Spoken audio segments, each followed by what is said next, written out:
नमस्कार दोस्तों, स्वागत है आप सभी का हमारे यूट्यूब चैनल रत्नाकर क्लासेस में।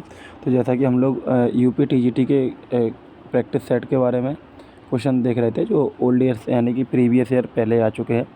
तो उसमें ये हमारा नेक्स्ट प्रैक्टिस सेट है। इसमें पहले आपका ये जो क्वेश्चन है, ओजोन ऑक्सीजन की कितने परमाणु से मिलकर बनता है।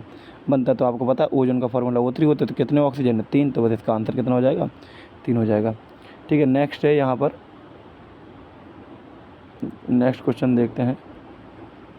तो यहाँ देखते हैं, नेक्स्ट क्वेश्चन आपका रहेगा, ये क्वेश्चन रिपीटेड है। टिंचर आयोडीन, एल्कोहल का आयोडीन विलयन। तो एल्कोहल का आयोडीन में विलयन देखेंगे आप कहाँ पे? यहाँ पर है, एल्कोहल का आयोडीन का एल्कोहल में विलयन। तो ये हो जाएगा आपका आंसर इसका ये वाला। नेक्स्ट देखते हैं, नेक्स्ट है परमाणु का प्रथम प्रारूप, यानी कि ये मॉडल की बात कर रहा है। परमाणु का प्रथम मॉडल किसने आया था? तो परमाणु का प्रथम मॉडल दिया था जे टॉमसन ने। जे टॉमसन का ये आपको पता होगा, उन्होंने बताया था, क्या बताया था? परमाणु कैसे तुलना की थी? तरबूज से तुलना की थी, और बताया था कि इसको प्लम्पलिंग मॉडल भी कहते हैं। ठीक है, तो ये ध्यान रखना आपको। प्रथम प्रारूप दिया था किसने? थॉमसन ने।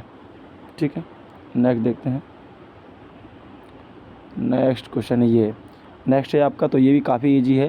कार्बन परमाणु का मीथेन में संकरण क्या होता है? मीथेन इस तरीके से होता है, एक हाइड्रोजन हाइड्रोजन हाइड्रोजन हाइड्रोजन, तो चारों सिग्मा बॉन्ड है। तो चारों सिग्मा बॉन्ड के हिसाब से क्या हो जाएगा? यहाँ पर आपका sp3 संकरण हो जाएगा, sp3C वाला हो जाएगा। ठीक है, अब देखिए यहाँ पर देखिए लिखा हुआ है। तो कुछ समय बाद हम इसका संकरण का, और जो मतलब जैसे कि आपको पता है कि जो इंटर की क्लास है ना, तो इंटर की क्लास से जो सब्जेक्ट में हमारे सिलेबस है केमिस्ट्री की, तो उसके हम लोग सॉल्यूशन के चैप्टर अपलोड कर चुके हैं। सॉल्यूशन के जितने भी लेक्चर हैं, और D and F block complete हो चुका है। अब इस समय हम लोग हमारे चैनल पे जो है कोऑर्डिनेशन कंपाउंड से वीडियो अपलोड हो रही हैं। तो ऐसे ही कुछ समय बाद क्या करेंगे हम कि फर्स्ट ईयर क्लास के जितने भी टॉपिक से टीजीटी में क्वेश्चन आते हैं, तो उसके केवल टॉपिक वाइज स्पेशल टॉपिक की वीडियो अपलोड करेंगे। जैसे क्वांटम संख्या हो गई आपकी, और क्वांटम संख्या के साथ में आपका ये रहेगा जो अभी है संकरण वगैरह। तो इसमें ठीक है, क्योंकि संकरण का एक बड़ा टॉपिक है। यहाँ पर तो सिर्फ आपको आंसर ही याद रखना होगा कि संकरण किस तरीके से निकाले जाते हैं। एक 15-20 मिनट का टॉपिक होगा। तो वैसे किसकी ज्यामिति कैसी होती है, ज्यामिति से भी क्वेश्चन आते हैं। संकरण कितने प्रकार का है, कैसे बनते हैं, और उदाहरण वगैरह उसके जानेंगे। तो आइए जल्दी से नेक्स्ट देखते हैं। यहाँ पे देखिए फिर से कौन रेखीय अणु। तो रेखीय अणु देखो होता क्या है कि इस तरीके से अगर किसी की संरचना बनती है, तो इसमें आ जाएगा आपका CO2।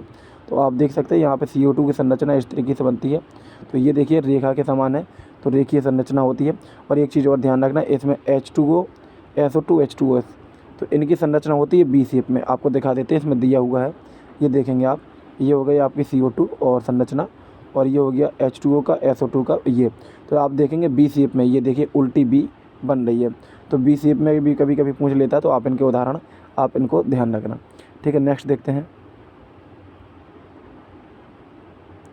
अच्छा, एक यहाँ पर क्वेश्चन है, एक ऐसा धातु जिसमें लोहा भी तैर सकता। तो केवल पारा है। पार का देखिए, तैरने के लिए क्या होना चाहिए? लिक्विड अवस्था होना चाहिए। वो लिक्विड अवस्था धातु में केवल पारा की होती है, जिसका हम HG से प्रदर्शित करते हैं। केवल एक ऐसी धातु जो लिक्विड अवस्था में पाई जाती है। ठीक है, और उसका घनत्व भी ज़्यादा होता है। पारा का घनत्व लोहे से ज़्यादा होता है। ठीक है, इसलिए लोहा क्या हो जाता है? उससे हल्का होता है और तैरने लगता है। नेक्स्ट यहाँ पर देखिए, तो F उपसेल में, यानी कि F उपसेल में संख्या पूछ रहा है इलेक्ट्रॉनिक कितनी होती है? तो 14 होती है। देखो यहाँ पर थोड़ा सा आप ध्यान रख सकते हैं जल्दी में। देखो S में 2 होते हैं, P में 6, D में 10, F में 14। बस इतना ध्यान रखना है आपको। +4 करते हैं, +4 +4 +4, तो ऐड हो जाएगा। जो छोटे मोटे मतलब कॉन्सेप्ट है, तो वो आपको जल्दी से बता सकते हैं। तो इसलिए हमने आपको बता दिया। कभी P में पूछे तो 6, D में पूछे 10, F में पूछे 14। सॉरी, ये हमने जल्दी से मैं बैक कर दिया है। तो अब हम देखेंगे नेक्स्ट क्वेश्चन है हमारा ये वाला। तो ये क्वेश्चन जो एल्यूमिनियम एल्यूमिनियम नहीं है, ए लिखा है। तो इसमें ये कि यहाँ पर उपसय संयोजी यौगिक का एग्जाम्पल दिया है, और कह रहा है कि EAN 33 है, यानी कि इसकी जो टोटल वैल्यू आएगी आपकी कितनी आएगी? 33 आएगी। तो यहाँ पे पूछ रहा है कि ए की परमाणु संख्या कितनी है। तो यहाँ पे आंसर तो इसका कितना हो जाएगा आपका? यह आंसर तो 24 है। लेकिन ध्यान रखना, एक फार्मूला होता है EAN बराबर, पीछे भी हम एक क्वेश्चन बताया, धातु का परमाणु क्रमांक माइनस ऑक्सीकरण संख्या माइनस ऑक्सीकरण संख्या ऑक्सीडेशन नंबर प्लस 2 इंटू एक दंतुक लिगेंड की संख्या। तो उससे हमने आपको पीछे बताया था ये वाला, ठीक है। और इसके बाद क्या है कि अभी जस्ट हमने आज या कल में एक वीडियो अपलोड किया है प्रभावी परमाणु क्रमांक का, तो उसमें भी आप देख सकते हैं, मतलब आज की इस लेक्चर जो अपलोड हम ये वाला करेंगे इसके 1-2 दिन पहले की आप क्लास देखेंगे तो आपको प्रभावी परमाणु क्रमांक कैसे निकालते हो उसमें 5-6 एग्जाम्पल हमने आपको बताए हुए हैं, तो आप निकाल सकते हो उससे, ठीक है। इसके बाद बताना आप ये आया या नहीं आपको। आंसर तो आपको बता दिया, इसका आंसर कितना रहेगा 24। कैसे निकालेंगे फार्मूला भी बताया है आपको, ठीक है। नेक्स्ट है सर्वाधिक, अच्छा थोड़ा सा इसको और जूम कर लेते हैं। यहाँ पर सर्वाधिक विद्युत ऋणात्मक तत्व की इलेक्ट्रॉनिक विन्यास होता है, तो उसका होता है NH2NP5। देखिए NH2NP5 होता है जो आपका हैलोजन परिवार है, हैलोजन परिवार का ही NH2NP5 होता है। तो सर्वाधिक की बात कर रहे हैं, सर्वाधिक वही होते हैं। तो अब अगर यहाँ पर NH2NP5 केवल एक ही ऑप्शन में, तो आपका आंसर यही हो जाएगा NH2NP5।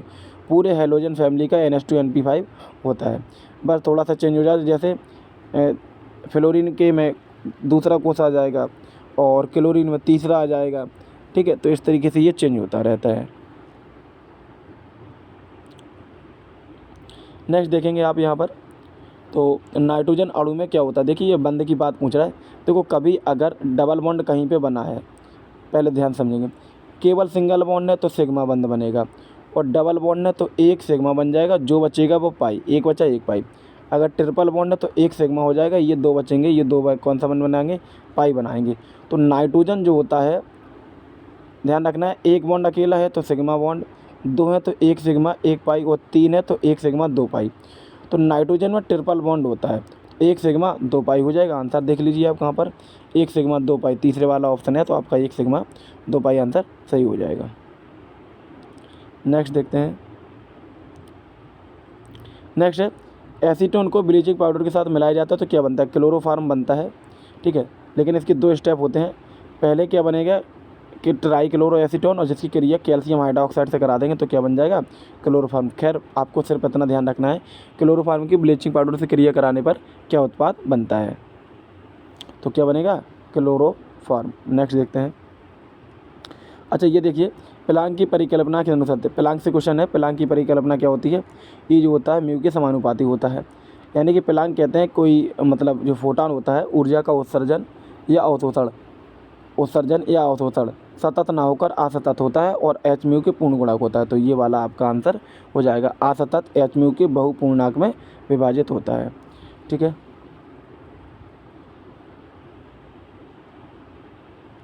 नेक्स्ट देखेंगे यहाँ पर, अल्फा कण का आवेश प्रोटॉन के आवेश से होता है 2 गुना, क्योंकि अल्फा कण क्या होता है, दो धनावेशित क्या होता है, हीलियम कण होता है, और हीलियम द्विधनावेशित कैसा होता है, हीलियम कण अल्फा में होते हैं।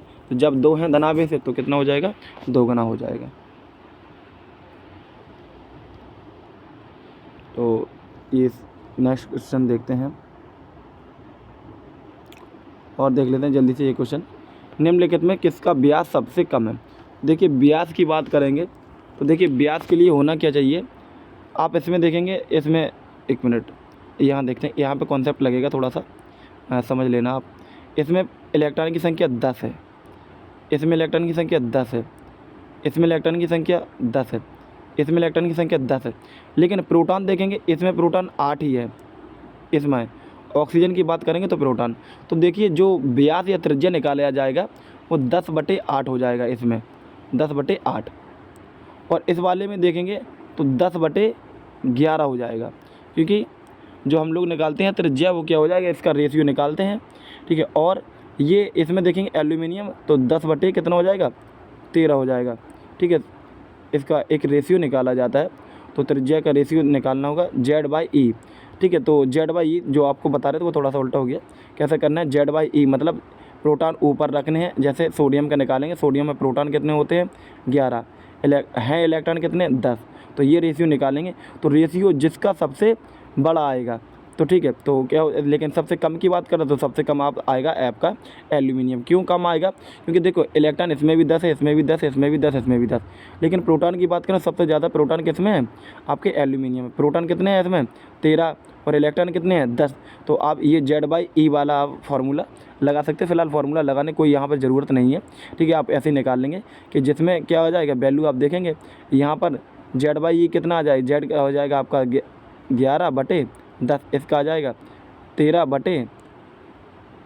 तो आप जब निकालेंगे तो जिसकी वैल्यू कम आ जाए सबसे ज़्यादा, वही आपका क्या हो जाएगा, आंसर हो जाएगा।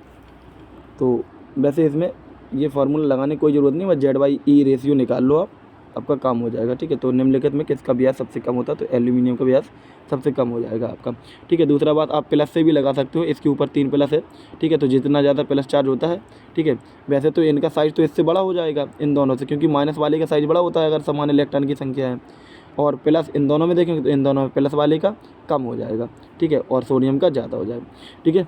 तो ये हमारे क्वेश्चन। अब नेक्स्ट क्वेश्चन हम देखते हैं अगली वीडियो में। तब तक वीडियो देखते रहिए। वीडियो देखने के लिए धन्यवाद।